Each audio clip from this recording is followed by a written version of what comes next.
Colonel Kirti and colonel एवी, स्वागत है आपका एक बार फिर चैनल पे। और आज बात करेंगे, एक्चुअली बात क्या करेंगे आज, एक तरीके से मैं चाहता हूं कि एक इनफॉर्मल डिस्कशन हो जाए। आपने देखा होगा परसों वहां पे पटना में केसीआर पहुंचे हुए थे और नीतीश कुमार के साथ उनकी एक प्रेस कॉन्फ्रेंस थी। केसीआर वहां पे इसलिए पहुंचे थे कि नीतीश कुमार उनके नाम का प्रपोजल अप्रूव करे प्राइम मिनिस्टर की पोस्ट के लिए, और नीतीश कुमार इस उम्मीद में थे कि वो उनके नाम को अप्रूव करें और प्रेस में करें, सबके सामने करें।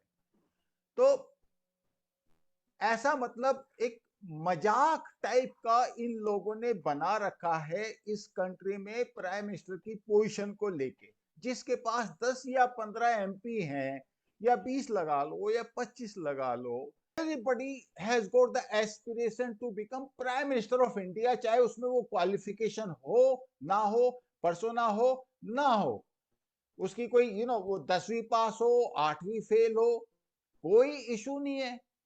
क्योंकि डेमोक्रेसी के साथ एक बहुत बड़ा पिटफॉल ये है कि यहाँ पे वोट काउंट होते हैं और आप अपनी कास्ट और उस कॉम्बिनेशन के ऊपर अपना वोट ले लीजिए, कुछ एमपी बना लीजिए और प्राइम मिनिस्टर बनने का आप एस्पिरेशन पाल सकते हैं।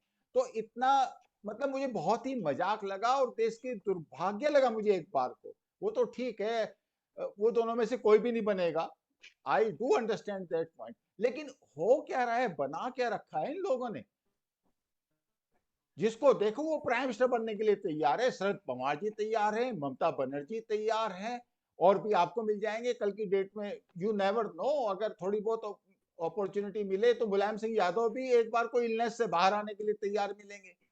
मतलब कमाल ही हो रखा। तो मैं ये चाहता हूं कि हम लोग एनालाइज करें कि भैया ये प्राइम मिनिस्टर का जो पोस्ट है इंडिया में, ये कितना इंपॉर्टेंट है और इसके क्या क्या चैलेंजेस हैं, उनमें से कोई उन चैलेंजेस का सामना करने के लिए तैयार है कि नहीं है।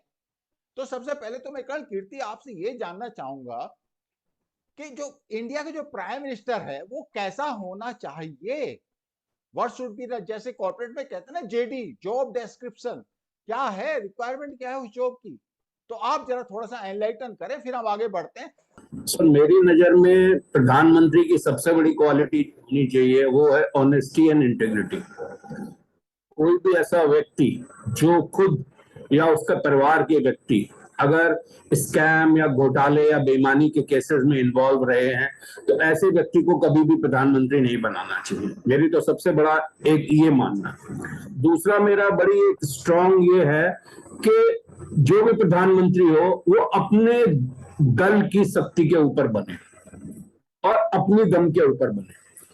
अगर आपने देखा हो कि जब भी भारत में कोएलिशन की गवर्नमेंट्स रही हैं, कोएलिशन की गवर्नमेंट्स किस तरीके की, जैसे यूपीए 1 थी, यूपीए 2 थी। जो एनडीए की गवर्नमेंट है उस तरह की नहीं, क्योंकि एनडीए की गवर्नमेंट ने, मोदी ने फर्स्ट टर्म में भी 272 सीट थी, अभी उसके पास 303 सीट है। उसमें दलों का अलायंस तो है, लेकिन वो खुद अपने दम पर लोकसभा में मेजॉरिटी रखते हैं। जबकि जब यूपीए 1 और यूपीए 2 सरकार बनी तो क्या था कि कांग्रेस के पास अपने दम पे मेजॉरिटी हासिल करने के लिए सीट नहीं थी। जब आप इस तरह का अलायंस बनाते हो और जिस तरह के भारत में राजनीतिक दल हैं, सब दल खुलकर बेईमानी पर उतर आते हैं। अगर आप देखो डीएमके, जो उस समय की सरकार के जो यूपीए 1 और यूपीए 2, सबसे ज्यादा करप्शन अगर किसी ने किया तो डीएमके के मंत्रियों ने किया। उसके बाद दूसरे नंबर पे किसने करप्शन किया? एनसीपी के मंत्रियों ने किया। प्रफुल्ल पटेल ने इंडिया एयरलाइंस को बैठा दिया सिर्फ करप्शन की वजह से। वो बहुत बड़ा केस है, वो चल रहा है, लेकिन वो क्या होगा नहीं कह सकता। इसी तरीके जब वो सब करप्शन कर रहे थे तो कांग्रेस के जो मंत्री थे वो भी करप्शन करने में उतर के आ गए। तो जब तक एक दल के पास शक्ति नहीं होगी तो वो अपनी पॉलिसीज को इंप्लीमेंट कर सकता है, ना ही दूसरे दलों में होने वाले करप्शन को चेक कर सकता है। अभी जो ये सिस्टम चल रहा है जिसमें हर एक व्यक्ति जो है 10-15 एमपी के साथ प्रधानमंत्री बनने का सपना देख रहा है, वो इस वजह से देख रहा है कि ये ज्यादातर लोग इनमें से करप्शन के केसेस में फंसे हुए हैं और इन सबको ईडी, सीबीआई, पुलिस इनके पीछे है, जजेस कोर्ट में केस चल रहे हैं। अब इनको एक ही तरीका दिखता है, वो तरीका ये है कि ये चाहते हैं कि किसी तरह मोदी हट जाए, क्योंकि मोदी से पहले जो भी प्रधानमंत्री रहे हैं इंक्लूडिंग मैं श्री अटल बिहारी वाजपेयी का भी नाम लेना चाहूंगा, ये कभी भी इन्होंने जो विपक्षी दलों का करप्शन था उसको इरेडिकेट करने की कोशिश नहीं की। वो बड़े सॉफ्ट थे अपने अपोनेंट्स के प्रति। अब जब से मोदी आया है, मोदी ने ये ठाना हुआ है कि भाई जिसने खाया है उसको जेल में दूंगा या उसको पैसा बाहर निकालूंगा। ये इस वजह से ये परेशानी हो रखी है, और इनको सबको पता है कि अकेले इनमें से किसी का दम नहीं है जो कि मोदी को हरा सके। ये सोचते हैं कि केसीआर अपनी तेलंगाना में कुछ सीट जीत ले, ममता बनर्जी अपना वेस्ट बंगाल में कुछ सीट जीत ले, नीतीश कुमार कुछ बिहार में सीट जीत ले, शरद पवार कुछ महाराष्ट्र में सीट जीत ले, और ये मिला के गोलमोल वाली सरकार बन जाए किसी तरीके से, और फिर ये खुलकर लूट करें दोनों हाथों से। ये इनकी मानना है। प्रधानमंत्री, और मैं एक और कंडीशन जोड़ना चाहूंगा जो भारत के प्रधानमंत्री के साथ जुड़ी होनी चाहिए, वो कि ना तो कोई विदेश में जन्मा व्यक्ति भारत का प्रधानमंत्री बनना चाहिए, और ना ही एक ऐसा व्यक्ति प्रधानमंत्री बनना चाहिए जिसका स्पाउस विदेशी हो। जब आप फिजिकल एंड्योरेंस या स्ट्रेस बियरिंग कैपेसिटी भी मैं एक्चुअली ऐड करूंगा। ये एक तरीके से फिजिकल, मेंटल, इमोशनल एट्रीब्यूट्स हो जाएंगे। और जो आपने लीगल पॉइंट दिया ना कि स्पाउस फॉरेनर नहीं होना चाहिए या खुद आप बाहर का आपका जन्म नहीं होना चाहिए, वो भी बिल्कुल फेयर है, और ज्यादातर कंट्रीज में ये कंडीशन जनरली लोग लागू करते हैं। तो ये तो एक बात होगी। कर्नल एवी, आप इसमें क्या जोड़ना चाहोगे?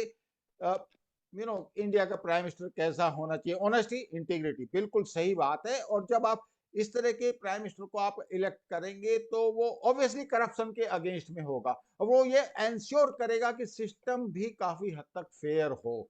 जैसे एक बड़ा नॉर्मल सी बात है हथियारों की खरीद, इसमें सबसे बड़ा जो करप्शन के सबसे बड़े करप्शन की बड़ी प्रोबेबिलिटी, और नेचुरली कोई ऑनेस्टी और इंटीग्रिटी वाला बंदा होगा तो वो ये होने नहीं देगा, ये फैक्ट है। तो colonel Levy, over to you. एक तो कर्नल कीर्ति ने जो पॉइंट्स कहे थे, ऑनेस्टी, इंटीग्रिटी, ये तो मतलब that is the most basic foundation जो एक किसी भी व्यक्ति में होना चाहिए जो इस पद का जिसको सोच रहा है। दूसरा सर, हमने ये देखा सर कि एक व्यक्ति के पीछे 14 साल का अपनी स्टेट चलाने का और उस स्टेट को 9 नंबर से लेके 1 नंबर पर लाने का एक बहुत बड़ा अचीवमेंट है। तो एक प्रूवन ट्रैक रिकॉर्ड है सर। बहुत बढ़िया पॉइंट। और अपनी स्टेट में उन्होंने कभी भी पैचअप वाली सरकार नहीं चलाई, फुल मेजोरिटी के साथ सरकार चलाई। ये पॉइंट नंबर 1। दूसरा सर, कि टीम सिलेक्शन कैसे करता है, ये व्यक्ति का नेतृत्व क्या होता है, how is a leader identified, कि अपना टीम किस तरह से सिलेक्ट करता है। अब आप देखेंगे सर कि हमारे जितने आज के तारीख में जितने मंत्री हैं वो अपने अपने क्षेत्र के या तो जाने माने हैं या टेक्निकली क्वालिफाइड हैं।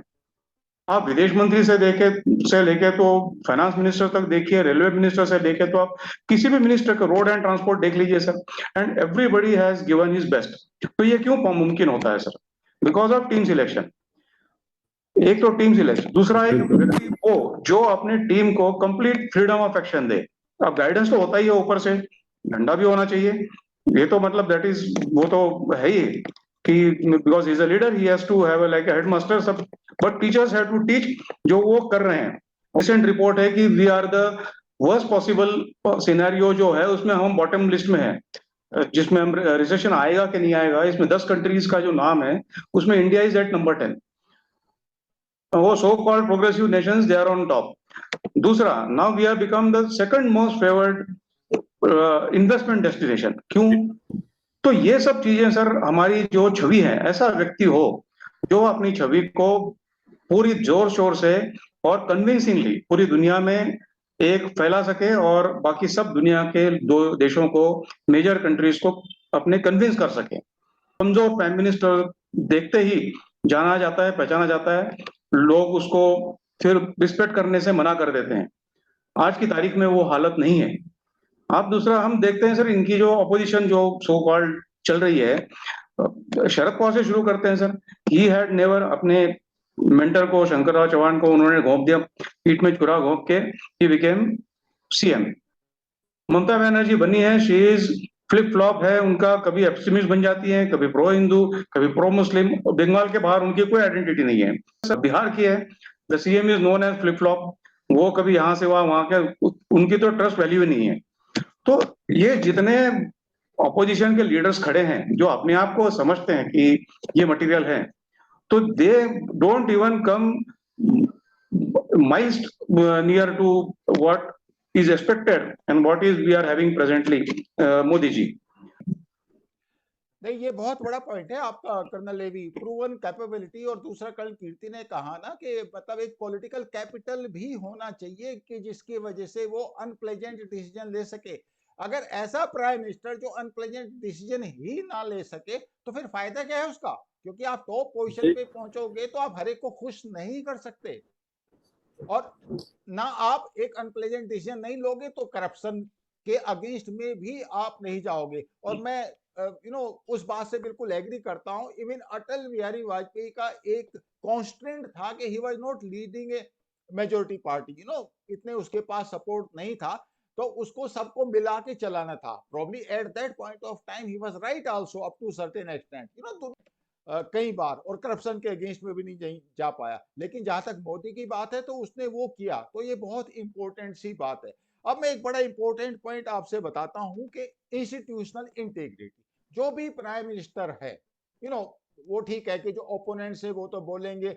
अब इंस्टीट्यूशंस में पार्लियामेंट को आप लगा लीजिए, सुप्रीम कोर्ट को लगा लीजिए, सर्विसेज को लगा लीजिए, मैं डिफेंस सर्विसेज की बात कर रहा हूं, या और भी जो छोटे इंस्टीट्यूशंस हैं। पॉइंट ये कि वहां पे कितनी फ्रीडम वो दे, और कौन देगा इतनी फ्रीडम? फ्रीडम वो देगा जो खुद सिक्योर होगा, जो खुद सिक्योर होगा, जो अनप्लेजेंट डिसीजन ले सकता है, वो फ्रीडम दे सकता है। अब आप देखिए लेह और लद्दाख के केस में क्या किया मोदी ने, एब्सोल्यूट फ्रीडम। चाइना को एक तरीके से हम तो ऑफ गार्ड पकड़े गए थे, मगर हुआ क्या, पलट के क्या हुआ, जब ये कैलाश रेंज पे जाके बैठ गए तो देवर कॉट ऑफ गार्ड। तो ये डिसीजन कौन लेगा? ये डिसीजन वो ही लेगा जो डिसीजन मेकर है, जिसके पास मेजोरिटी का सपोर्ट है, जिसके पीछे लोग हैं। और यही बात सब कहते हैं कि हाँ इसने जो बाकी इंस्टीट्यूशंस हैं इनको वीकन कर दिया। फैक्ट ये है कि वो ऐसा सॉलिड लीडर है कि बाकी लोग ऑटोमेटिकली ओ में आ जाते हैं मोदी की, and he has earned it.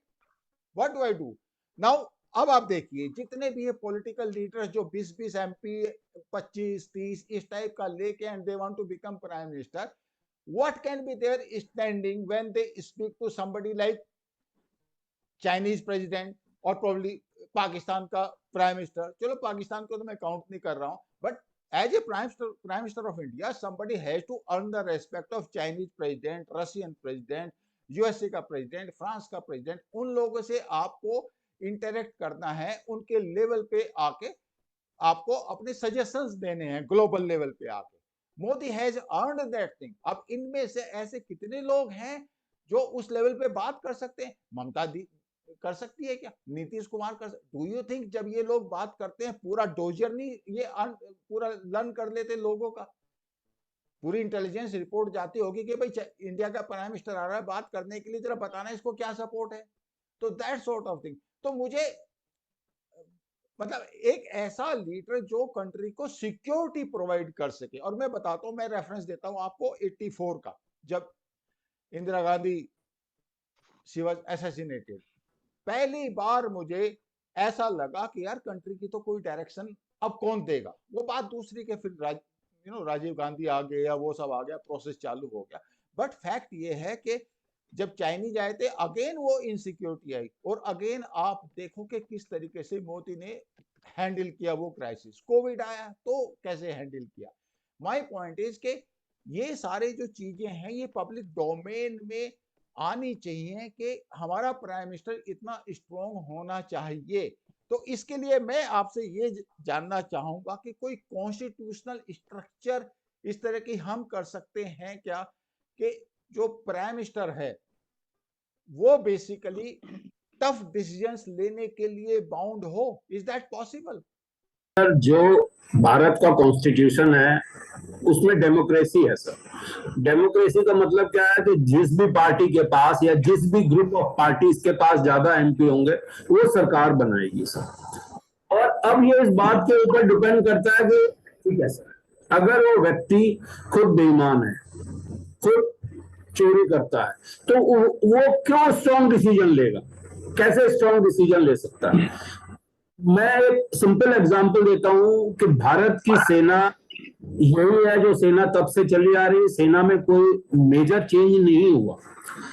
अगर आपको याद हो 2008 में पाकिस्तानी मिलिटेंट जो है उन्होंने घुस के मुंबई में हमला कर दिया और हमारे कितने सारे लोग मारे गए। अभी बाद में सभी का बयान आया, एयर चीफ का बयान आया कि उस समय जो एयर चीफ थे उन्होंने जाके प्राइम मिनिस्टर को बोला कि आप हमको छूट दो, हम पाकिस्तान के ऊपर हमला करेंगे। लेकिन उस समय की सरकार में इतनी हिम्मत नहीं थी कि वो हमला कर सके। मोदी जी आए, मोदी जी ने 2 बार पाकिस्तान के ऊपर अटैक कराया, एक बार सर्जिकल स्ट्राइक, एक बार एयर स्ट्राइक। इसके पहले तक हमेशा पाकिस्तान अपने न्यूक्लियर बम की धमकी देता आया था भारत को कि हम तो न्यूक्लियर पावर है, अगर हमारे ऊपर तुमने उंगली भी उठाई तो हम तुम्हारे ऊपर न्यूक्लियर बम गिरा देंगे। मोदी ने वो पूरी धमकी निकाल दी। जब एक हमारे एक पायलट जो है उनके पास गिर गए, उनका जहाज गिर गया, वो पकड़े गए। मोदी ने अमेरिका को टेलीफोन करके बोला कि अगर शाम को 5 बजे बोला कि मेरे तीनों एयर जो चीफ्स हैं, service chiefs, they will hold a press conference and they will announce the war on Pakistan if by that time Pakistan doesn't say कि I am releasing so and so।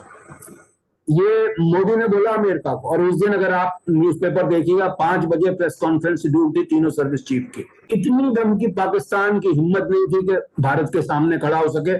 उसके पहले उन्होंने कह दिया कि हम अभिनंदन को छोड़ रहे हैं। इसके लिए गट्स चाहिए, आपको इनर पावर चाहिए। चाइना के साथ अगर आप देखो शुरू से 1947 से 1962 वॉर देख लो, उसके बाद भी कितनी बार चाइना ने हमारे क्षेत्र में घुसा और हमारी जमीन पे कब्जा किया। जो उसने करना था वो किया, भारत ने कभी भी रिटेलिएट किया ही नहीं। लेकिन ये मोदी था जिसने कि ना केवल रिटेलिएट किया, कैलाश रेंज जैसे आपने बोला, उसने चढ़ के चाइना को फोर्स किया कि वो अपना पेंगसोंग ले को खाली करे, जहां पर उसका फिंगर 8 तक की पोजीशन थी वहां तक जाए। ये सब तभी संभव है जब आप खुद स्ट्रांग हो, पहली बात। दूसरी बात, आपकी पार्टी के पास दम हो, मतलब मेजोरिटी दम। भारत में डेमोक्रेसी में कैसा आता है? नंबर से आता है। अगर बीजेपी की आज के तारीख में 150 सीट होती, बीजेपी की हिम्मत नहीं थी कि ये इस तरीके के डिसीजन ले सकती। क्यों नहीं ले सकते? बिकॉज वो दूसरी पार्टी तुरंत वो विड्रॉ कर लेगी अपना सपोर्ट। तो ये चीजें, इसीलिए एक पार्टी की सरकार बनी, चाहे वो कोई भी पार्टी हो। विकल्प कीर्ति, एक बात है एक्चुअली आपने कहा कि जिसके पास मेजोरिटी होती है, मेजोरिटी होनी चाहिए, सेंटर में स्ट्रॉन्ग गवर्नमेंट होनी चाहिए। आप देखो ब्रास टैक्स के टाइम पे राजीव गांधी के पास मेजोरिटी थी एकदम सॉलिड, पार्लियामेंट में कोई इशू नहीं था। मगर उसके बावजूद भी आप देखो जो रिपोर्ट है वो अनऑफिशियली अनकन्फर्म्ड रिपोर्ट है, जो शायद मैंने आपको मैसेज भी भेजा था, जिया उल हक और राजीव गांधी के बीच का इंटरेक्शन, मगर कहीं ना कहीं वो लीक आउट हुई है कि ब्रास टैक्स के उस पे उसने कहा, जिया उल हक ने, कि मैं न्यूक यूज करूंगा इंडिया के अगेंस्ट में। अब आप आइए कारगिल पे, ये तो मैंने आपको एक एग्जांपल दिया ब्रास टैक्स के टाइम का। दूसरा आप कारगिल के टाइम पे आइए। कारगिल के टाइम पे अमेरिकन प्रेसिडेंट ने, ये ऑफिशियली रिकॉर्डेड आपको मिल जाएगा, क्लिंटन ने कहा वाजपेयी को टेलीफोन से कि ऐसा हो सकता है कि पाकिस्तान न्यूक्स यूज करे। तो Atal Bihari Vajpayee, in spite of the fact कि मैं उसको बहुत हार्ड डिसीजन मेकर नहीं मानता, बट कुछ मामलों में बहुत अटल थे वो, you know what he said कि ठीक है हमारा नुकसान होगा, लेकिन पाकिस्तान फिर कल शाम तक नक्शे से गायब हो जाएगा, that you should be sure of. तो मेजोरिटी का नहीं, ये एक इंडिविजुअल की बात है। अब आप 26/11 का देख लीजिए, मनमोहन सिंह, गवर्नमेंट तो ठीक ही थी, ऐसा तो कुछ नहीं था कि कोई उनको थ्रेटन कर रहा था कि वो विड्रॉ कर लेगा, मगर बॉम्बे के बाद कोई भी फर्म डिसीजन नहीं ले पाए।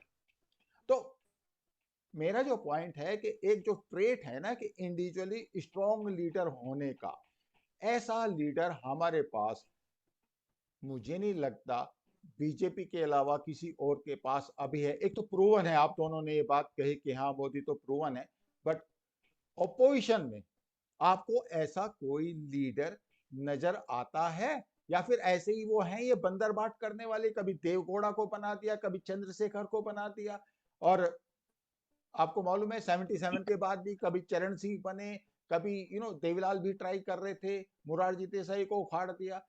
आपको नहीं लगता एक ऐसी फुटबॉल अगर सेंटर में खेली जाए तो इंडिया का कितना बड़ा नुकसान हो सकता है।